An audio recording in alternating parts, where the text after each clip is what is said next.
Daily Broadside, day 753, had a Benjamin Button moment last night.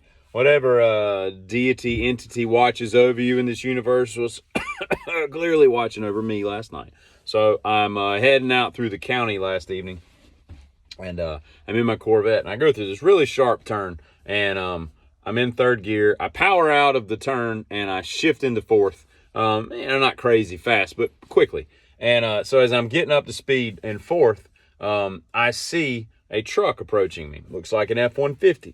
And as we pass, right before we pass, like strangers in the night, strangers in the night, exchanging glances, wanders out of sight. I don't know the words. I see out of the corner of my eye, my peripheral as they call it, right?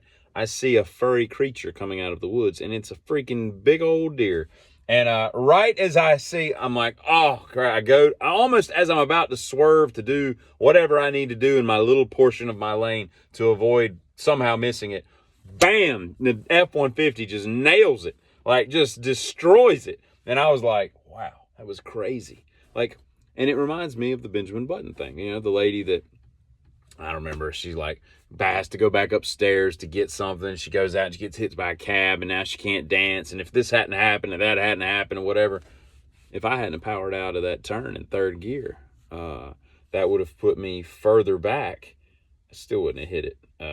I don't think it would have been possible. I don't even know if that has anything to do with Benjamin Button, but here we are. I was watching some Comic-Con things this morning, not by choice, but that's what popped up, and man, it's really cringy what these people have to put up with. And I understand why, like, Booger from Revenge of the Nerds has to do Comic-Cons, right? That's probably a staple of his income every year. Okay, whatever. I don't understand why some people like Ralph Macchio are doing it. Like, you would think that, especially with the Cobra Kai thing and what he's done, like, he would be financially solvent enough to not have to do that, to increase his income. Or I don't know why they do it. It doesn't look like they do it for love of the game, you know? It looks like they're there under protest. And when these dudes come out and, like, I was watching Soleil Moon Frye have to, like, hug this guy, and he kept hugging her and kept hugging her. It was very cringy. I don't understand. I want to go to a Comic-Con just to watch the weirdos that go to Comic-Con. I don't have any interest in meeting Booger, or I'm not paying $20 for somebody's, autograph. That's dumb. I can just look at him and be like, oh, there's Booger from Revenge of the Nerds. You want his autograph? Nah. You sure? We came all this way. I see him. He's right there. He's very short. I don't really need, what am I going to do with a Booger autograph? Where would you put that in your house? And when people come over and you say, oh, this is my autograph from Booger, and they're like, Booger? Yeah, the guy from Revenge of the Nerds that, like, can burp real loud and all. And you're like, okay, all right, I'm gonna leave now. I just don't see where that would benefit anything in humanity. And let me do a message to Mayor Brandon Johnson of Chicago. Stop doing press conferences. Please, for the love of God, stop doing press conferences. You are not good at this at all.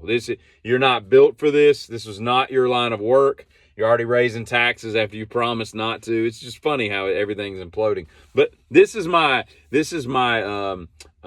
what's it called? This is my example. It's not example, but you know what I'm saying, of Brandon Johnson doing a press conference. All right.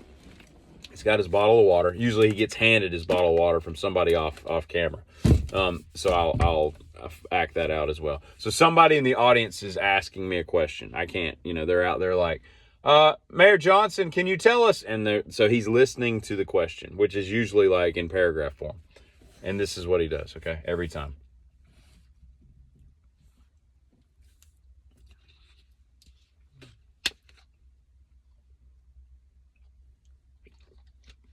Get to your question. And get to your question. I don't. These people don't need to listen to all this. Get to your question.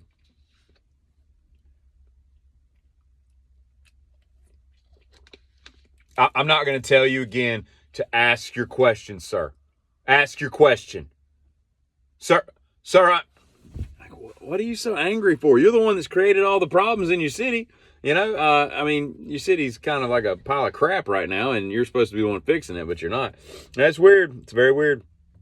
So you should just cease and desist with doing the press conferences, because it just doesn't make you look good. You just look angry and bitter and thirsty. Giddy.